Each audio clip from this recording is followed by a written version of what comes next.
வணக்கங்க. இன்றைக்கி வெந்தயக்கீரையும் பாசிப்பருப்பும் போட்டு எப்படி கிடையிறதுன்னு பார்க்கலாம். இதுக்கு நான் மாடி தோட்டத்தில் இருக்கிற வெந்தயக்கீரையை பறித்து சுத்தமாக க்ளீன் பண்ணி கழுவி வச்சுருக்கிறேன்.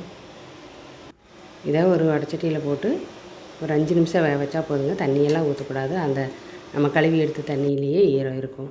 அந்த 5 நிமிஷத்துலேயே இந்த மாதிரி வந்துடும். 2 கொதிலேயே வந்துடும். இதில் பாசிப்பருப்பு, விளக்கெண்ணெய், மஞ்சத்தூள், தக்காளி இதெல்லாம் போட்டு 3 விசில் விட்டு வேக வச்சு எடுத்து வச்சுக்கலாங்க. இன்னொரு வடச்சட்டியில் கொஞ்சம் எண்ணெய் ஊற்றி சின்ன வெங்காயம், பச்சை மிளகாய், 2 பல் பூண்டு பொடுசாக நறுக்கி போட்டுக்கலாங்க. ஏன்னா பருப்புகளுக்கு எப்போவுமே 2 பல் பூண்டு பொடுசாக நறுக்கி வதக்கி போட்டோம்னா ஒரு வாசனையாக இருக்கும்.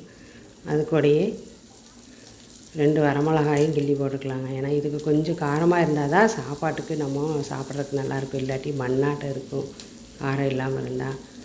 2 வரமல்லியும் போட்டு அது கூடயே வதக்கலாம். கருவேப்பிலை, கொத்தமல்லி தூள் இதெல்லாம் போட்டு நல்லா வதக்கி எடுத்துக்கலாங்க. அப்புறம் ஒரு மண் சட்டியில் போட்டு கடைஞ்சால் இது நல்லா சீக்கிரமாக நல்லா நைஸாக கடைபட்டுருங்க. அதுக்காக இந்த மண் சட்டியில் ஃபஸ்ட்டு அந்த வெங்காயம் வதக்கி வச்ச வெங்காயம் வெந்தயக்கீரையும் போட்டு நல்லா கடைஞ்சி எடுத்துக்கலாம்.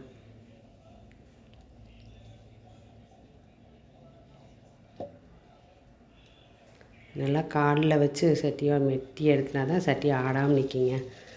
இந்த மாதிரி நல்லா நைஸாக முதல்ல வெங்காயத்தையும் இந்த வெந்தயக்கீரையும் போட்டு நல்லா நைஸாக கடைஞ்சி எடுத்துக்கலாங்க. ஒரு 5 நிமிஷம் கடைஞ்சாலே நைஸ் ஓரளவுக்கு இந்த அளவுக்கு நைஸாக ஆகிடும். இது உங்களுக்கு கடைய முடியலைன்னா மிக்சியில் கூட போட்டு அடிச்சுக்கலாம், ஒன்றும் தப்பில்லை. வேக வச்ச பருப்பு இதையும் போட்டு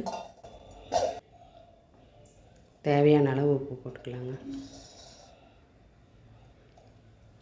உப்பு போட்டு மறுபடியும் ஒரு 2 நிமிஷம் கடைஞ்சோம்னாவே நல்லா நைஸாக கடைஞ்சிடும். வெந்தயக்கீரை உடம்புக்கு ரொம்ப நல்லது. சூடுக்கெல்லாம் வெந்தயக்கீரை சேர்த்துறது. ஏன்னா வெந்தயக்கீரை தனியாக பொரியல் பண்ணி சாப்பிட்டோம்னா கசக்கும். அது இந்த மாதிரி பருப்போடு சேர்த்து சாப்பிடும்போது சாப்பாட்டுக்கு நல்லா அந்த கசப்பு கொஞ்சம் கூட தெரியாது. நல்லாவும் இருக்குங்க. நன்றி.